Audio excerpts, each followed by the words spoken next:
introducción. En su relato sobre las festividades del año, la porción de la Torá de esta semana declara: habitarán en Sucot, cabañas, durante 7 días. Todo el que pertenezca al pueblo de Israel deberá habitar en cabañas, a fin de que sus generaciones sepan que cuando yo saqué a los israelitas de Egipto, los hice habitar en cabañas. Yo soy Hashem, tu Dios. Existen dos grandes discusiones respecto a qué es precisamente lo que esto significa. Por un lado, se sostiene que Sucot se refiere a las nubes de gloria que acompañaron a los israelitas durante su travesía por el desierto. Por otro lado, se afirma que el versículo puede entenderse de forma literal, Sucot mamás. Es decir, que significa cabañas. Otra diferencia de opinión similar existe entre los grandes comentaristas medievales. Unos están en favor de la interpretación de las nubes de gloria y citan como prueba la profecía de Isaías respecto al fin de los días. Y Hashem creará sobre toda la extensión del monte Sión y sobre sus asambleas una nube de humo durante el día y el resplandor de un gran fuego de noche, y sobre toda la gloria habrá un dosel. Será refugio y sombra contra el calor del día, y refugio y protección contra las tormentas y la lluvia. Isaías 4 versículos 5 y 6. Aquí la palabra Suká claramente se refiere no a algo natural, sino a una protección milagrosa. Sin embargo, otros eruditos medievales están a favor de la interpretación literal. Y lo explican de la siguiente manera. La festividad de Sucot, cuando se completó la cosecha, y el pueblo estaba rodeado de las bendiciones de la tierra, era el momento para recordarles cómo habían llegado a estar allí. Los israelitas recordarían los años en el desierto, durante los cuales no tenían un hogar permanente. Entonces sentirían gratitud hacia Dios por haberlos llevado a la tierra. La prueba textual que traen es el discurso de Moche en Deuteronomio 8 versículos 10 al 18, en donde dice: comerás, y te saciarás, y bendecirás a Hashem tu Dios, por la buena tierra que Él te entregó. Cuídate, no sea que olvides a Hashem tu Dios. No sea que comas y te sacies, y construyas buenas casas y te asientes, y tus reses y tus ovinos se incrementen, y la plata y el oro aumenten para ti, y todo lo que poseas se incremente, y entonces se ensoberbezca tu corazón, y olvides a Hashem tu Dios, que te sacó de Egipto, de la tierra de servidumbre. Y no digas en tu corazón: mi fuerza y el poder de mi mano han hecho para mí toda esta riqueza. Pero recordarás a Hashem tu Dios, porque Él es el que te da el poder para hacer riquezas, a fin de mantener su pacto que juró a tus ancestros, como en este día. De acuerdo con una de las posturas, Sucot, y también Pesaj, es un recordatorio del humilde origen del pueblo judío, un poderoso antídoto contra los riesgos de la riqueza. Este es uno de los temas predominantes en los discursos de Moche en el libro de Deuteronomio, y una señal de su grandeza como líder. Él advirtió que el verdadero desafío para el pueblo judío no fueron los peligros que enfrentaron en el desierto, sino lo opuesto. La sensación de bienestar y seguridad que tendrían una vez que se establecieran en la tierra. La ironía, y esto ocurrió muchas veces en la historia de las naciones, es que la gente recuerda a Dios en los momentos de sufrimiento, pero lo olvidan en las épocas de abundancia. Esta es la razón por la que las culturas se vuelven decadentes. Sin embargo, nos queda una pregunta. De acuerdo con la opinión que considera que Sucot debe entenderse de forma literal, ¿cuál es el milagro que representa la festividad de Sucot? Pesaj celebra la liberación de los israelitas de Egipto con grandes señales y maravillas.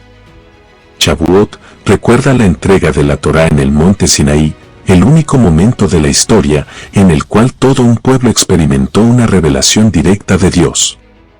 Respecto a la interpretación de las nubes de gloria, Sucot es adecuado a la escena. Sucot recuerda los milagros que tuvieron lugar en el desierto, los 40 años, durante los cuales comimos maná del cielo, bebimos agua de una roca, y fuimos dirigidos por un pilar de nube durante el día, y por un pilar de fuego de noche. Pero de acuerdo con la opinión que considera que la Sucá no es un símbolo, sino un hecho, una cabaña, una choza y nada más. ¿Qué milagro representa la Sucá? No hay nada excepcional en vivir en una casa portátil, si estás en un grupo de nómadas que habita en el desierto del Sinaí. Eso es lo que hacen los beduinos hasta el día de hoy. ¿Dónde está el milagro? Una bella respuesta la trae el profeta Jeremías.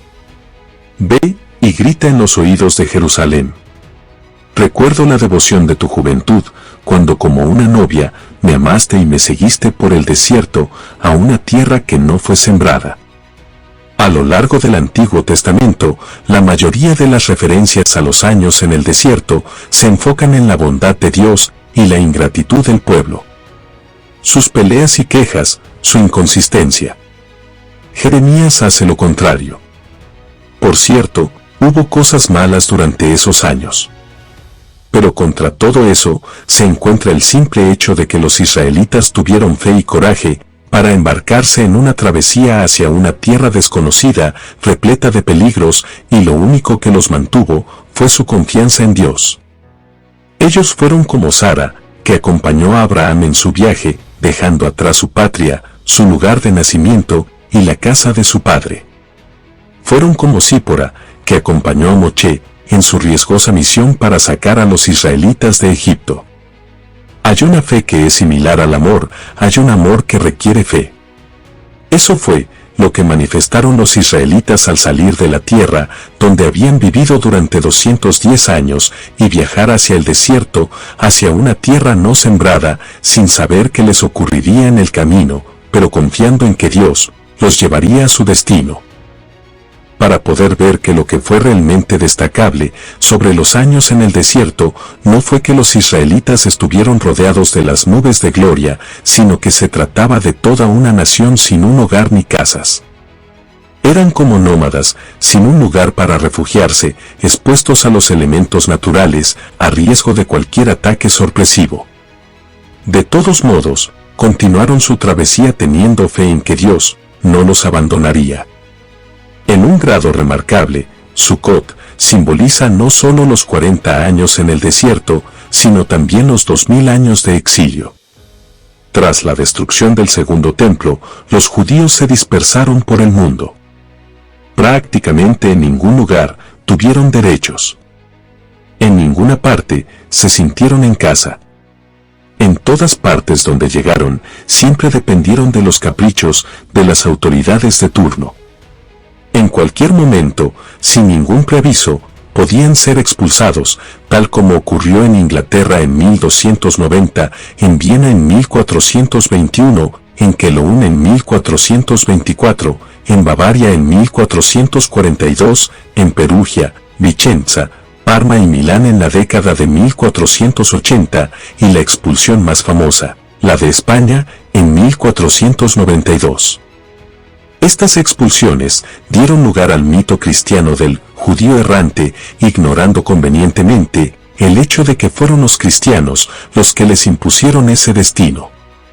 Sin embargo, incluso ellos se sorprendieron a menudo, porque a pesar de todo, los judíos no cedieron a su fe cuando con una simple palabra podrían haberse convertido en la fe dominante y poner fin a sus sufrimientos. Sucot es la festividad de un pueblo, para quien durante 20 siglos, cada hogar fue simplemente una vivienda temporaria, cada parada no más que una pausa en un largo viaje.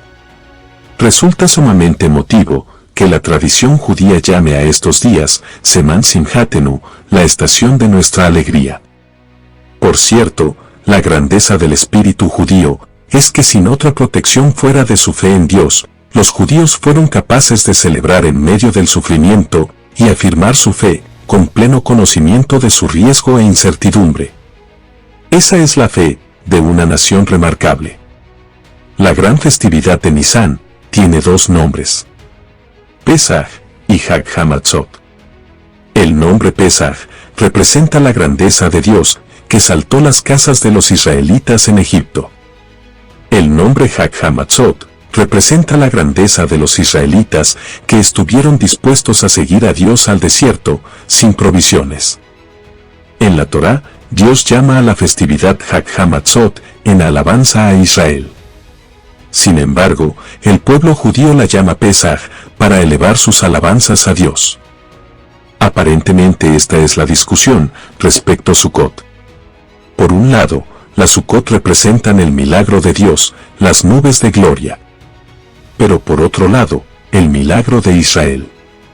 Su disposición a continuar la larga travesía hacia la libertad, vulnerables y con grandes riesgos, guiados solo por la convocatoria de Dios. ¿Por qué entonces Sukkot se celebra en el momento de la cosecha? La respuesta está en el siguiente versículo de la profecía de Jeremías. Después de hablar de la devoción de tu juventud, cuando como una novia me amaste y me seguiste por el desierto, el profeta agrega: Israel es la porción santificada de Dios, la primicia de sus frutos.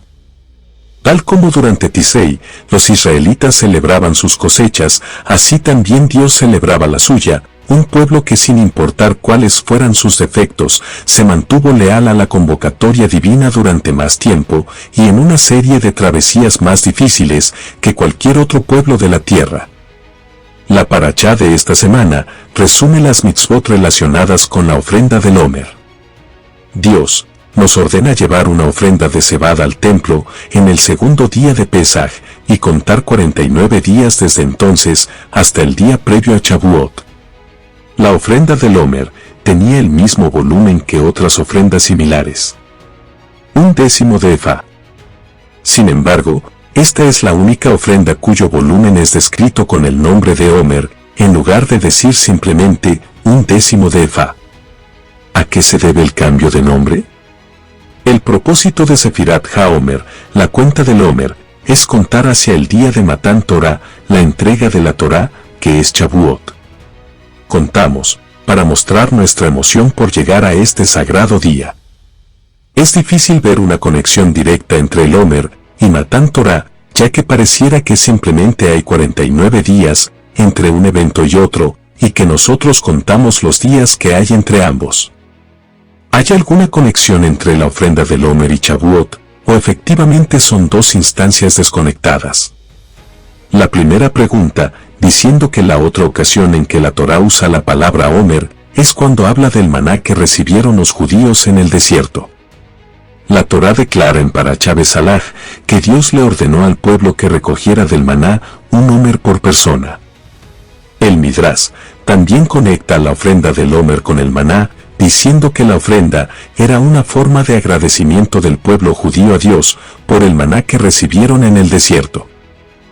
Luego continúa explicando que durante su estadía en el desierto, el pueblo no tuvo que realizar ningún esfuerzo para conseguir su sustento. El maná caía directamente del cielo, sin que la gente tuviera que realizar ningún esfuerzo. Es más, sin importar la cantidad de maná que una persona tratara de recoger, nunca podía tomar más de lo que le correspondía, siempre recibía exactamente lo que necesitaba. Dado que no debía ocuparse de su sustento, el pueblo tenía libertad para involucrarse en el estudio de Torá y en el servicio divino. Sin embargo, cuando entraron a la tierra de Israel, el maná dejó de caer, y tuvieron que ganarse el sustento por medio del esfuerzo físico. Con este cambio vino un nuevo peligro. Cuando una persona ve que su esfuerzo genera frutos, entonces existe el riesgo de que su confianza en Dios se debilite y que le atribuya en cambio el éxito a su propio esfuerzo. Para que esto no pase, la Torá nos dio la ofrenda del Omer. Le ofrendamos a Dios, el primer producto de la temporada, reconociendo que Él es la única fuente de nuestro sustento. Al conectar el Omer con el maná, por medio de la misma medida de volumen, la Torá nos señala que en realidad no hay diferencia entre cómo conseguíamos nuestro alimento en el desierto y cómo lo conseguíamos una vez que entramos a Israel. Tal como Dios era quien nos proveía de alimento en el desierto, asimismo, Él continuaba siendo la fuente de nuestro sustento una vez que el periodo milagroso había culminado.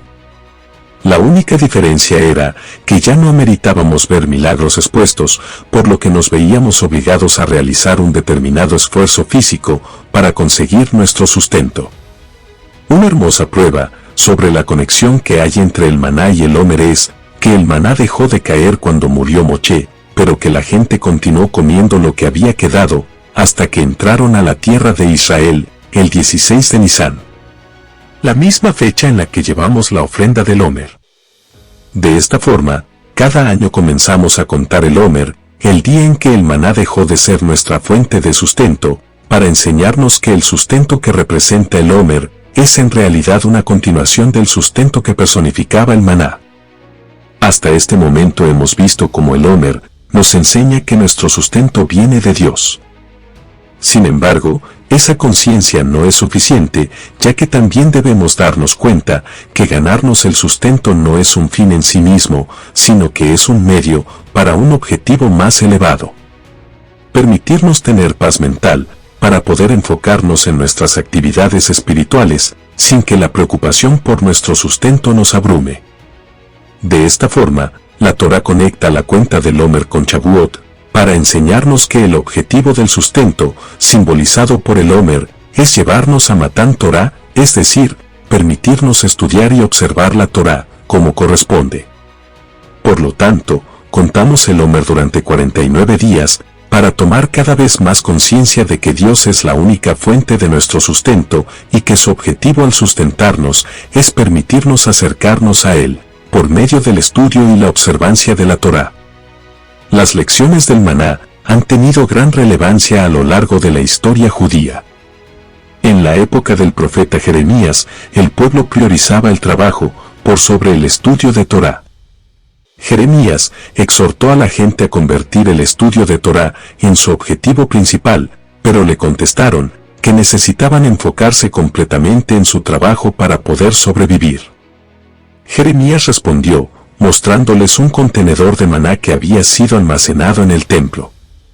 Les demostró que Dios tiene muchas maneras para proveerle el sustento al hombre, por lo que debían darse cuenta de la futilidad de enfocarse en el sustento físico, en perjuicio de su bienestar espiritual.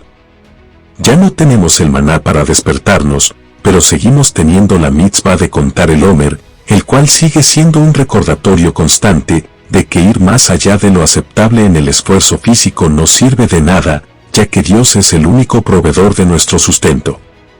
Además, nos recuerda que el propósito de tener nuestras necesidades físicas cubiertas es poder enfocarnos en acercarnos a Hashem. Esas lecciones se aplican de manera diferente a cada persona, no hay una cantidad de tiempo fija que uno deba pasar trabajando, estudiando o involucrándose en búsquedas espirituales. Sin embargo, durante el periodo de Sefirat HaOmer, vale la pena que toda persona invierta unos momentos para analizar el balance que hay entre su ocupación en temas materiales y espirituales. ¿Trabajas más de lo realmente necesario en tu tiempo libre? ¿Te enfocas en tu familia y en el estudio de Torá o llevas tu trabajo a casa? Haciendo estas preguntas, uno podrá internalizar las lecciones del Homer. Shalom. Resumen. Si observas a los hombres judíos después de Pesaj, verás que la mayoría tiene una barba incipiente. ¿Por qué de repente desean unirse a los hombres barbudos del mundo? Se trata solo de una barba, que se deja crecer en señal de duelo durante el periodo entre Pesaj y Shavuot, llamado Sefirat HaOmer, la cuenta del Homer. En realidad, la barba de Sefirá debería ser algo contradictorio. Nos entusiasma esperar que llegue Shavuot, recibir la Torá y volvernos a comprometer a ella. Por eso contamos los 49 días entre Pesaj y Shavuot, esperando con ansias que llegue ese día. Es un momento de gran felicidad. ¿Cómo pudo la historia judía desarrollarse de forma tal que este periodo se convirtiera en un tiempo de duelo? ¿Desde cuándo la pasión y la alegría terminan en tristeza? Vamos a explicar esta aparente dicotomía y a estudiar en profundidad los roles contradictorios del periodo de Sefirat HaOmer, sobre lo cual habla nuestra parashá, Emor. Al día siguiente del día de Sese Pesaj, a partir del día que traigan el Omer, contarán para ustedes 7 semanas. Serán 7 semanas completas, contarán 50 días. Levítico 23 versículos 15 y 16. La base de la existencia del pueblo judío es la Torá. Y toda la existencia fue creada para la Torá. Esta fue la razón de la redención y del éxodo de Egipto, para que pudiéramos recibir la Torá en el Sinaí. Por lo tanto, se nos ordenó contar desde Pesaj hasta Shavuot, para que mostremos nuestro entusiasmo y ansiedad hacia el día de la entrega de la Torá. Anhelamos ese día, al igual que un esclavo anhela su libertad, y cuenta los días que faltan hasta llegar a ser libre. Entendemos claramente que los 49 días, que se cuentan entre Pesaj y Shavuot, fueron diseñados para manifestar apasionadamente nuestra dedicación a la Torá. Asimismo, encontramos en nuestra parachá, Levítico 23 versículo 36, una idea increíble donde se compara el periodo de 49 días de la cuenta con Hol HaMoed, los días intermedios de una festividad. Así como Sukkot y Pesaj tienen días festivos al comienzo y al final, y días casi festivos en el medio, así también todo el periodo de Sefirat HaOmer, desde Pesaj hasta Shavuot, es casi una festividad, un Hol HaMoed. Debería ser un momento de gran alegría y felicidad. Sin embargo, es lo contrario, vemos el periodo de la Sefirá como una temporada de duelo y tristeza, por la muerte de los 24.000 alumnos de Rabí Akiva, que fallecieron en este periodo. ¿Cómo pudo ocurrir esta transformación histórica a nivel nacional? ¿Cómo pudieron estas trágicas muertes cambiar la naturaleza de nuestra alegre cuenta y preparación para la entrega de la Torá? Otra pregunta. Durante este periodo dejamos crecer nuestro vello facial, no escuchamos música, y no celebramos bodas. ¿Exactamente por qué guardamos duelo? Parece obvio. El Talmud en Yevamot nos dijo que guardamos duelo por la muerte de los alumnos de Rabí Akiva. Pero no es tan simple. Lamentablemente, la historia judía está repleta de tragedias, al menos tan horribles como la que les ocurrió a los 24.000 estudiantes. Sin embargo, no encontramos ninguna conmemoración que dure 49 días, o al menos 33 días hasta llegar al Lag BaOmer. No puede ser que lamentemos la muerte de un gran número de judíos, 24.000, porque sufrimos tragedias en las que fallecieron todavía más personas. Tampoco es posible que guardemos duelo porque fallecieron 24.000 rabinos, porque hubo muchas tragedias en las que murieron por lo menos un número similar de rabinos, e incluso más. Entonces, ¿por qué el duelo? ¿Y por qué durante un periodo tan largo de tiempo? La respuesta es que lamentamos la Torá que se perdió con la muerte de los 24.000 alumnos de Rabí Akiva. Rabí Akiva fue el sabio de Torá más importante de la era talmúdica. El futuro de la tradición de la Torá estaba en manos de sus estudiantes. Ese futuro se perdió con ellos. Si Rabí Akiva no hubiera salvado a 5 estudiantes, como continúa diciendo el Talmud, hubiésemos perdido la tradición de la Torá para siempre. Gracias a Dios la Torá sobrevivió, pero perdimos las ideas y las perspectivas de 24.000 eruditos, algo que jamás podremos recuperar. ¿Por qué los alumnos de Rabí Akiva murieron específicamente en el periodo entre Pesaj y Shavuot? Los comentaristas explican que dado que es el periodo de la Sefirá, tenemos la obligación de contar y mostrar nuestro respeto y valoración por la Torá.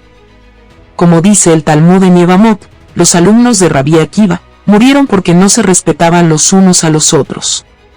Si no se respetaban los unos a los otros, como eruditos de Torá, aparentemente tampoco valoraban a la Torá misma. Esto ocurrió en un periodo en el que Dios espera que haya mayor conciencia sobre el respeto que merece la Torá.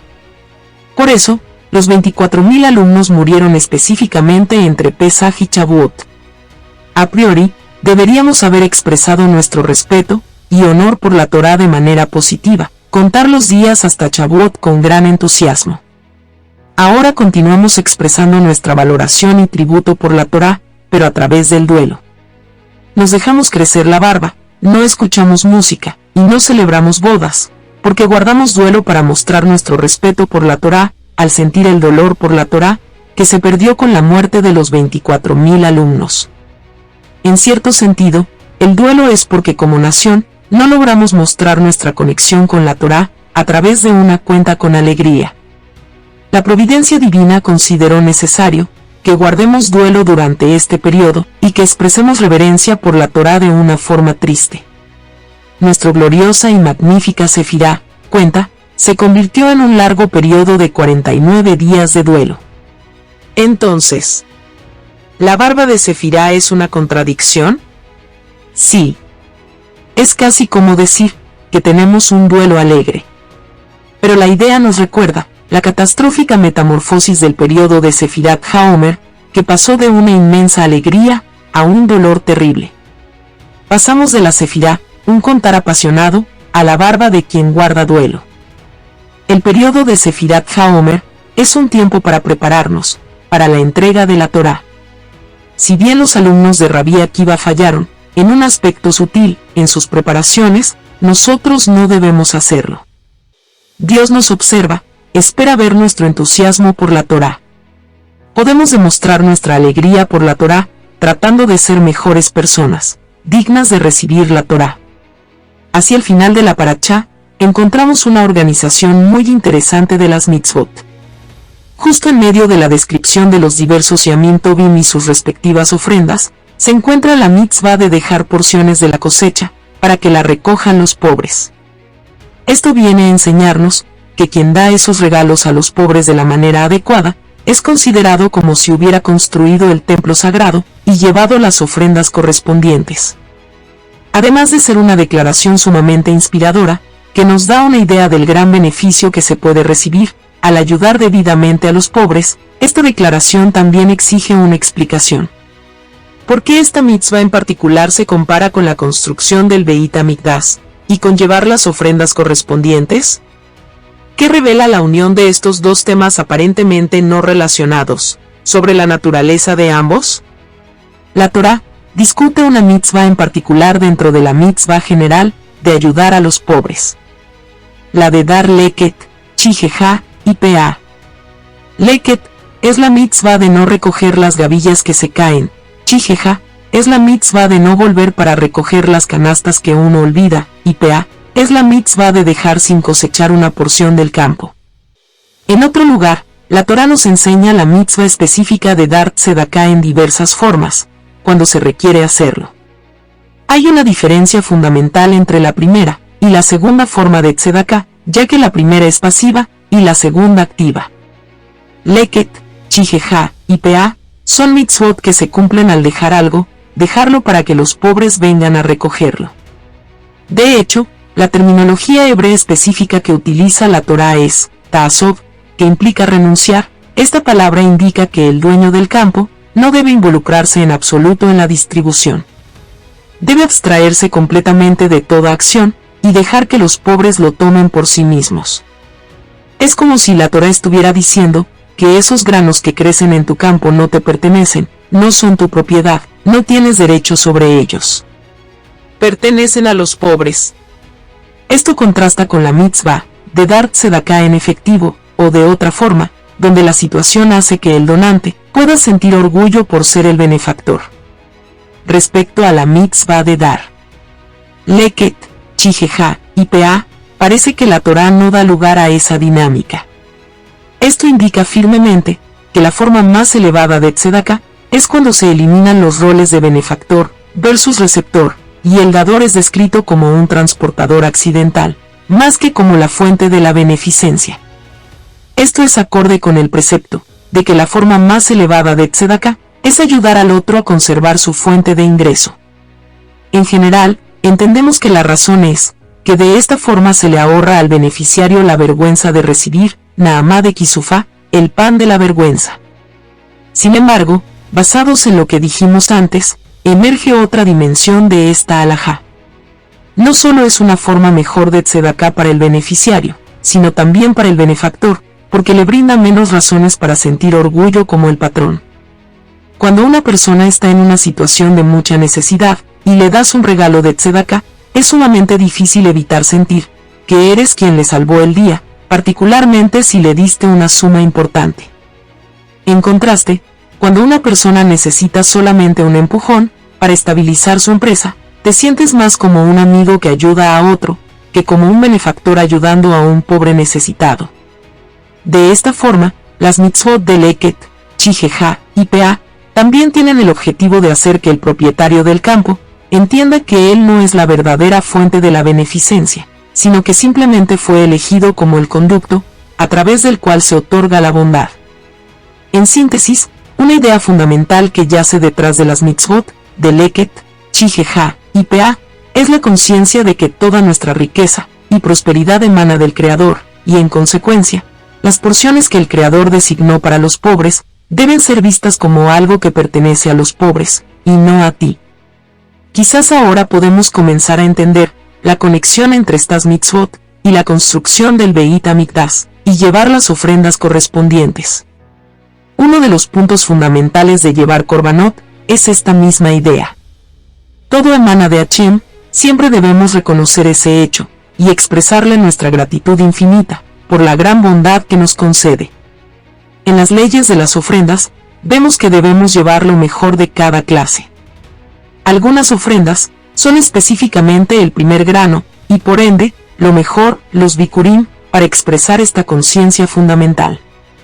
Por lo tanto, llevar ofrendas al Beit Hamikdash es una forma de expresar concretamente nuestra conciencia, y nuestra apreciación del hecho de que Dios es la fuente de toda nuestra riqueza, y que debemos usarla apropiadamente para cumplir su voluntad.